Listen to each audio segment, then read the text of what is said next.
The girls are up to their usual crime fighting, and after they're successful, a Hollywood bigwig called Bernie Bernstein catches wind of them, so he rings up his assistant, who is sitting in the car right next to him, to organise a meeting with the Powerpuffs. The girls don't know what it's all about, but the professor goes with them to try and make sure they are not getting taken advantage of. However, the extravagant guy wins over the girls by promising to make a movie based on them, where they star as themselves. A combination of the girls' excitement and Bernie putting pressure on him finally forces the professor to sign the contract. After a brief scene of Blossom and Buttercup arguing about who deserves top billing, we quickly move on to the producer sweet-talking the mayor into giving him full use of the bank, all of its money, as well as full police jurisdiction for the city. Everyone is so completely swept up by the glamour of getting a Hollywood movie, they think nothing of this suspicious request, or Bernie's bizarre behaviour on set.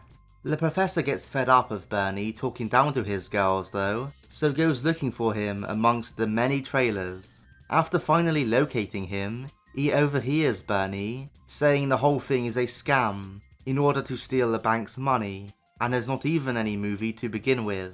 Now it makes very little sense how he was able to trick so many people and get them all to go along with this heist. I'm assuming none of the people who commissioned the movie, or the people who were working on it, knew it was fake. It was never explained how he did this, so it does hurt the believability of the episode. Not like that is the main ingredient of a Powerpuff Girls episode, but still, it does knock you out of the moment a little bit. At least the scenes of the girls acting were decently funny, with both how awkward they are at it, and how they want to do real stunts instead of having to use all the props. Ultimately, the professor, who sneaked his way on set in a dress, confronts Bernie and reveals him as a fraud. After a brief chase, Bernie crashes his car and is punched out by the professor. This was a decent end to a decent episode. Once again, I credit them for coming up with a somewhat unique plot. I do feel this had the potential to be even better though.